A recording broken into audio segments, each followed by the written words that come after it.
दोस्तों, Vodafone idea limited की बात करें तो स्टॉक के अंदर इस समय कुछ खरीदारी देखने को मिल रही है। तो यहाँ पे जो सबसे बड़ी बात निकल के आ रही है कि वोडाफोन आइडिया ने कमाल कर दिया है।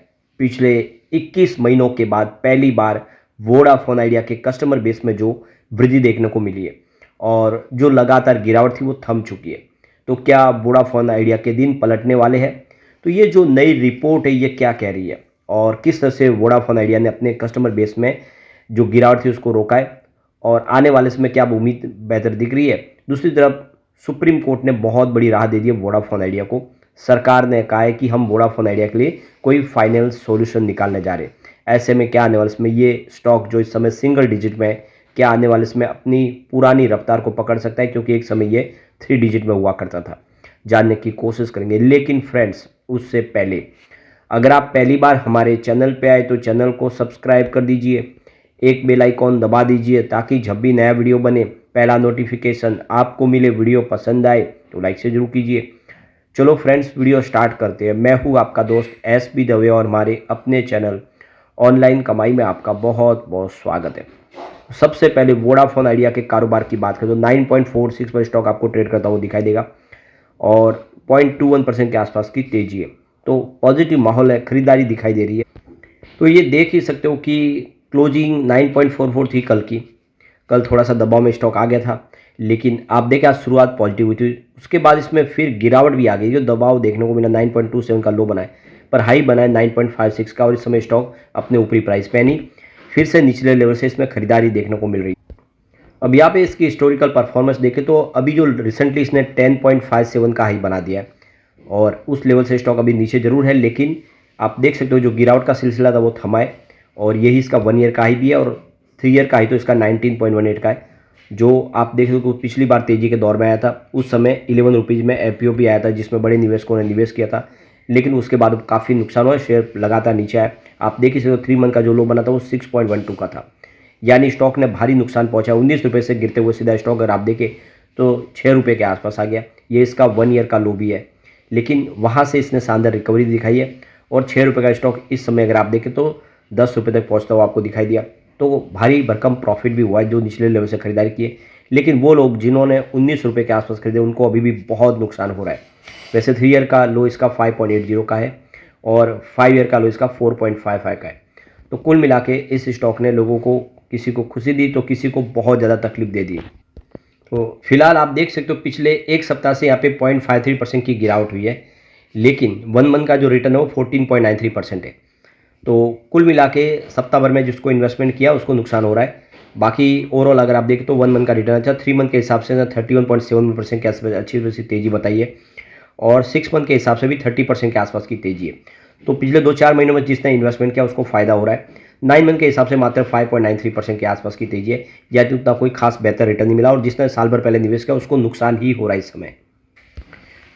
अब यहाँ पे जो सबसे बड़ी गुड न्यूज आ रही है जिसका इंतजार वोडाफोन आइडिया को बहुत समय से था, लास्टली अगर आप देखें 21 महीने के बाद पहली बार जो लगातार कस्टमर बेस कम हो रहा था उस पर लगाम लग गई है, यानी एक्टिव सब्सक्राइबर की संख्या में वृद्धि हुई है।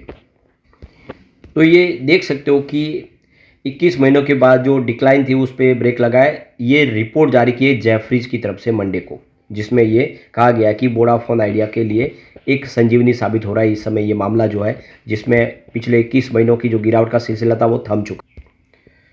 तो ये देख सकते हो कि वीआई ने करीब 20,000 नए कस्टमर जोड़े हैं सितंबर 2025 में। तो ये देख सकते हो कि इंडिया की तीसरी सबसे बड़ी मोबाइल ऑपरेटर कंपनी है और आप देख सकते हो कि 2024 तक अगर आप देखें तो एवरेज 1.7 मिलियन सब्सक्राइबर हर महीने कम कर रही थी, लेकिन उस पर आप देखें तो फाइनली ब्रेक लगा और कनेक्शन में वृद्धि हुई है।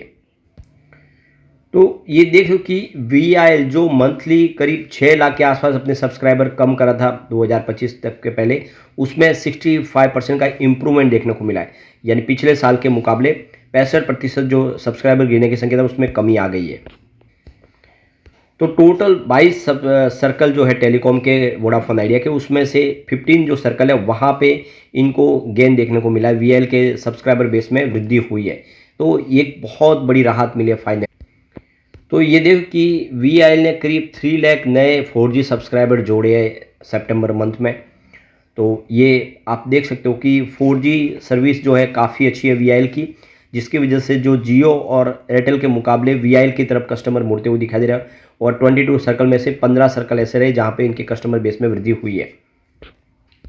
तो ये देख सकते हो कि 21 मंथ के बाद पहली बार वीआईएल ने एक राहत की सांस ले ली है। और इसकी जो ये रिपोर्ट जारी की जेफरीज की तरफ से, जो उनके एनालिस्ट है अक्षत अग्रवाल और आयुष बंसल ने ये रिपोर्ट जारी की है, जिसमें कहा गया है कि जो लगातार वीआईएल अपने सब्सक्राइबर को लूज कर रहा था उस पर अब फाइनली ब्रेक लगा है और यहाँ से इंप्रूवमेंट देखने को मिल रहा है। अब इसका सीधा फायदा इंडस टावर को होगा, क्योंकि इंडस टावर इस समय वोडाफोन आइडिया के ऊपर बहुत ज़्यादा डिपेंडेंट है। जो उसका जो रेंटल आता है वो वीआईएल से ज़्यादा आता है। जो टावर साइट इस्तेमाल करी है वो इंडस टावर की करी है वोडाफोन आइडिया। तो अगर इंप्रूवमेंट देखने को मिले, वीआईएल की ऑपरेशनल हेल्थ बढ़ती है, तो आप देखिए इसका जो रिस्क का जो पेमेंट का कि भाई वो पेमेंट कर पाएंगे नहीं, वो भी कम हो जाएगा। यानी अगर कस्टमर बेस बढ़ेगा तो इंडस टावर को काफ़ी राहत मिल जाएगी कि उनका समय में पैसा चुका पाएगा वीआईएल। तो अगर आप देखें तो ओवरऑल अभी भी कस्टमर बेस कम हो रहा है, 7 लाख सब्सक्राइबर के आसपास इन्होंने कम किए हैं। लेकिन आप देखिए तो एक्टिव जो सब्सक्राइबर की संख्या है वो 172 मिलियन के आसपास है, जो पिछले एक साल पहले इनका 180 मिलियन के आसपास था। तो वो सब्सक्राइबर बेस तो कम हुआ है, लेकिन जो आप समझ सकते हो कि वो गिरावट का सिलसिला थमा और 4G कस्टमर जुड़े हैं। और अब 5G जैसे सर्विस शुरू हो गए तो वहाँ पर भी कस्टमर बेस बढ़ता हुआ दिखाई देगा। मार्केट शेयर कम हुआ, आप देखिए इस समय 16% है मात्र वोडाफोन आइडिया का, जो सितंबर 2024 में 17% के आसपास था। इन्होंने 1% अपना मार्केट शेयर लूज भी किया है अभी तक एक साल में। तो ये देख सकते हो कि वीआईएल का जो मार्केट शेयर तो काफ़ी कम है, लेकिन इस समय बाजार में जो हिस्सेदारी है वो रिलायंस जियो और भारती एयरटेल के पास है, जिनका 79% का मार्केट में पूरा हिस्सा है। और आप देख सकते हो इस समय 3.1 मिलियन लीडिंग जो जियो एयरटेल ने यहाँ पे अपने कस्टमर बेस में वृद्धि की है। अब यहाँ पे सुप्रीम कोर्ट के फैसले के बाद सिटी ग्रुप ने भी अपनी एक नई रिपोर्ट जारी की है। उनका कहना है कि यहाँ पे देख सकते हो मार्च 2026 में काफ़ी बड़ा पेमेंट करना है वोडाफोन आइडिया को। और ब्रोकरेज फर्म का मानना है कि कोई भी राहत आने वाले सप्ताह और महीनों में जल्दी ही कोई बड़ी राहत की ऐलान हो सकती है सरकार की तरफ से। अगर एजीआर में राहत मिली तो कंपनी के लिए बैंकों से कर्ज लेना आसान हो जाएगा, क्योंकि बैंकों में भरोसा फिर जगेगा, बैंक विश्वास कर पाएगी अगर सरकार का सपोर्ट मिलता है तो। और इससे वोडाफोन आइडिया के लिए जो नेटवर्क जो पूंजीगत व्यय की स्थिरता है उसको लेकर चिंता है वो भी कम हो जाएगी। और इससे शेयर की प्राइस में वृद्धि की संभावना बन सकती है। वोडाफोन आइडिया में सरकार की 49% की हिस्सेदारी है, यानी एक तरह से आधी कंपनी सरकारी है। और इसीलिए सिटी ग्रुप को लगता है कि सरकार कुछ बड़ा फैसला करेगी। वैसे आप देख ही सकते हो कि सुप्रीम कोर्ट में सेंट्रल गवर्नमेंट की तरफ से सॉलिसिटर जनरल तुषार मेहता ने भी कहा है कि सरकार एजीआर बकाया की फिर से कैलकुलेशन नहीं करेगी, बल्कि कुछ इसका फाइनल सॉल्यूशन के लिए तैयारी करेगी, जिसके लिए सुप्रीम कोर्ट की मंजूरी जरूरी होगी। तो कोई न कोई अब फाइनल सॉल्यूशन लाया जाएगा जिससे फाइनली एक बड़ा राहत मिल जाए और टेंशन खत्म हो जाए। तो कुछ मिला के आप देखें इस समय स्थिति वोडाफोन आइडिया के फेवर में दिखाई दे रही है।